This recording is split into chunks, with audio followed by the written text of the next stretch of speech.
Programme میں ناظرین ایک مرتبہ پھر خوش آمدید. ہمارے آج کے خصوصی مہمان ہمارے اس سیگمنٹ کے جناب محترم علی ظفر صاحب ہیں, پاکستان تحریک انصاف کے سینئر رہنما. علی ظفر صاحب, میں وقفے سے جانے سے پہلے میرا ایک سوال میرے ذہن میں تھا کہ میں دیکھ رہا تھا اچکزئی صاحب کا بیان. وہ کہہ رہے ہیں کہ جی پی ٹی آئی جو ہے اپنے اتحادیوں کو بھی اعتماد میں نہیں لے رہی, اور یہ جلسہ مطلب منسوخ کرنے کا جو فیصلہ تھا وہ کچھ ایسے ہی فیصلہ تھا. جناب جی دیکھیں, میرا خیال ہے اچکزئی صاحب شاید یہ درست کہہ رہے ہوں کہ ان کو وہ وقت ہی نہیں ملا ہوگا. ہماری چیئرمین اور واتی صاحب گئے تھے کہ وہ ان سے کوئی مشاورت کر سکیں اس معاملے میں. یہ ٹائم سینسٹیو فیصلہ تھا, اس لیے اگر ان کو یہ ان کا کہنا ہے اچکزئی صاحب کا کہ ہمیں اعتماد میں نہیں لیا گیا تو ہو سکتا ہے وہ درست ہی کہہ.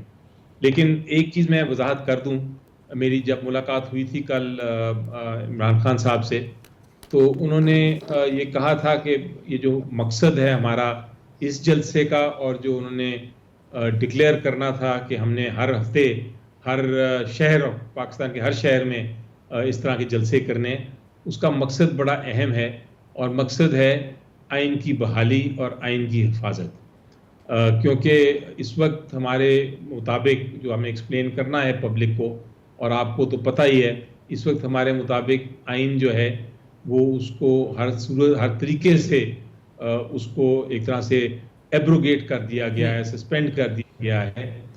نہ الیکشن ٹائم پہ کرایا گیا, نہ یہ الیکشنز جو ہو گئے ان کے ریزلٹس آنے گئے اس میں دھاندلی ہوئی, نہ الیکشن ٹریبیونلز بنائے گئے, نہ ریزرو سیٹس دی جا رہی ہیں.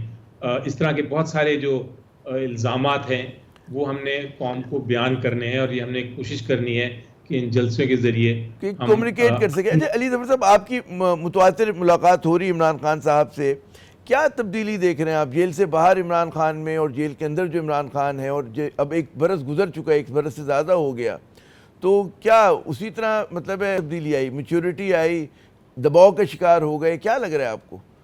جذبہ کچھ سرد ہوا, گرم ہوا؟ جی بالکل اسی طرح ہے ان کا, بالکل ایک کنسسٹنٹ سٹانس ہے. شاید شک تھا حکومت کو کہ ان کو 30 دن کا جیل میں رہنا پڑے گا, تو کوئی ریکویسٹ کریں گے کہ مجھے جیل سے باہر نکالو اور ملک سے باہر بھیج دو. لیکن وہ سال ہو گیا ہے, اور وہ اسی طرح ان کی جو ان کی ڈائریکشن ہے, ان کا جو ان کا مقصد ہے, جو ان کا جو پہلے تھا پرائم منسٹر جب تھے, اور جب پرائم منسٹر سے ہٹایا گیا, اور جیل سے باہر جب وہ تھے, جب وہ تحریک چلا رہے تھے, اور اس کے بعد جب جیل میں ہیں, وہ بھی ایگزیکٹلی اسی طرح ہے. یہ جو کہتے ہیں کہ بھئی عملی سیاست میں one who runs from the battle lives to fight another day, تو مناسب نہیں ہوتا کہ بھئی 6-8 مہینے سال جو بھی ہو کہ نکل جائیں ملک سے؟ عملی ہم نے تو پاکستان کی سیاست میں یہی دیکھا, ایسا ہوتا ہے, بارہا ہوا ہے, اور یہ کیوں نہیں کر سکتے؟ جی کافی لوگوں نے یہ سجیسٹ کیا ان کو شروع میں کہ بہتر یہی ہے کہ لیو ٹو فائٹ another battle. یہ کانسیپٹ ہے کہ آپ نکل جائیں, پہلے بھی نکلے ہیں بہت سارے لوگ, پھر واپس آ گئے.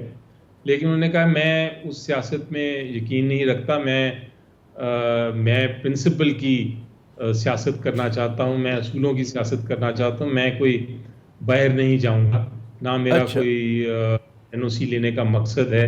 میں پرنسپل کی, اگر میں اپنے لیے لڑ رہا ہوتا, قوم کے لیے نہیں لڑ رہا ہوتا, تو میں کب کا NOC لے لیا ہوتا میں نے اپنے لیے, اور میں اپنی زندگی میں جو عیاشی کر سکتا ہوں, جو آرائش میں لے سکتا ہوں, میں بالکل لیتا. لیکن میرا مقصد یہ نہیں ہے. میرا مقصد تو سمپل اسٹریٹ فارورڈ ہے کہ میں یہ اپنی جو زندگی ہے قوم کے لیے میں قربان کر رہا ہوں, اور میں یہ سال رکھیں, 2 سال رکھیں, 5 سال رکھیں, کوئی فرق نہیں پڑتا.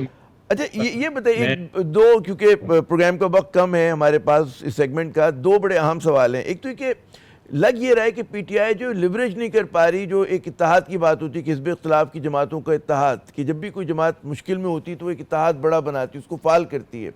تو آپ لوگوں کا اب ٹھیک ہے اتحاد زبانی کلامی حد تک تو ہے, لیکن اس میں فعالیت نظر نہیں آ رہی, جو کہ ماضی میں ہم نے MRD کے دور میں دیکھی. مطلب ہے جب مشکل میں تھی پاکستان پیپلز پارٹی نے بڑا اچھا استعمال کیا تھا اپنے اتحادی جماعتوں کو. جی بالکل, یہ تو آپ اگر پاکستان میں جتنی بھی موومنٹس چلی ہیں آپ دیکھیں کہ وہ سولو فلائٹ نہیں ہو سکتی. ضرور یہ ہوتا ہے کہ ایک بہت مقبول پارٹی ہوتی ہے لیکن وہ باقی پارٹیز کو ساتھ لے کے چلتی ہے موومنٹ کے لیے, جن کی اپنی اپنی کوئی طاقتیں ہوتی ہیں, اپنی اپنی اسٹرینتھس ہوتی ہیں, اپنی اپنی وہ اتحاد میں لے کے آتی ہیں ویلیو. تو یہ بالکل آپ کی بات درست ہے اور اس پہ کام ہو رہا ہے اور ہونا چاہیے مزید اور تیزی سے ہونا چاہیے, کیونکہ بہت ساری اس وقت اپوزیشن میں, حکومت کی اپوزیشن میں جماعتیں ہیں جو کہ جو پرنسپلز ہیں, 2-3 اصول جو ہیں ان پہ کھڑی ہے. ایک کی اصول تو یہ ہے کہ آئین کی بحالی چاہتی ہیں بہت ساری جماعتیں جو حکومت سے باہر ہیں, ان کو ساتھ لیا جا سکتا ہے, کامن پلیٹ فارم ہے. اسی طرح کامن پلیٹ فارم یہ ہے کہ بہت ساری جماعتیں جو کہ اس دھاندلی جو ہوئی ہے الیکشن میں اس کے خلاف ہیں, وہ ایک کامن پلیٹ فارم ہے. رول آف لا تیسرا کامن پلیٹ فارم ہے. جو ہماری فورن پالیسیز ہیں افغانستان میں دیکھ لیں یا انڈیا کے ساتھ دیکھ لیں, آپ معیشت ہے, بہت سارے ایشوز ہیں. اگر مجھے اجازت ہے آخری سوال, اور وقت کیونکہ کم ہے میں چاہوں گا, حالانکہ سوال تو ظاہر ہے کہ اس کی ڈیٹیل ہمیں چاہیے ہوتی, کہ آپ اتنے بڑے قانون داں ہیں, آپ کو لگتا ہے کہ عمران خان جو ہیں یہ قانونی جنگ کے ذریعے باہر آئیں گے, یا جیسے کہ فواد چودھری جیسے دوست ہمارے کہتے ہیں کہ جی نہیں, اس کے لیے کوئی سیاسی حکمت عملی ہوگی؟ کس چیز میں آپ کو وزن زیادہ لگتا ہے؟ دیکھیں میری نظر میں سیاسی جنگ سے یقینی طور پہ وہ باہر آ جائیں گے, لیکن جو سیکنڈ آپشن فواد چودھری صاحب کہہ رہے ہیں, کوئی شک نہیں ہے کہ اس کو بھی اوپن رکھنا چاہیے, اس کو بھی ایگزامن کرنا چاہیے. بیسٹ سلوشن, بیسٹ جو حل ہوتا ہے ہمیشہ وہ یہی ہوتا ہے کہ آپ کسی طرح مستقبل کا سوچیں اور ملک کا سوچیں اور آگے بڑھیں, اور دونوں محاذوں پر کام کریں. بہت بہت شکریہ علی ظفر صاحب, آپ نے اپنا قیمتی وقت دیا. ناظرین آپ نے گفتگو سنی, پی ٹی آئی کے جو مشکلات ہیں, اس کے جو چیلنجز ہیں, کچھ اس پہ ہم نے آج بہت تفصیل سے بات کی ہے. یہاں پہ ایک وقفہ لیتے ہیں, وقفے کے بعد جب دوبارہ حاضر ہوں گے تو اس ملک کا صرف ایک دکھ سیاست ہی کا نہیں ہے, ایک آئی ٹی کا دکھ بھی ہے, انٹرنیٹ کی سست روی کا دکھ بھی ہے,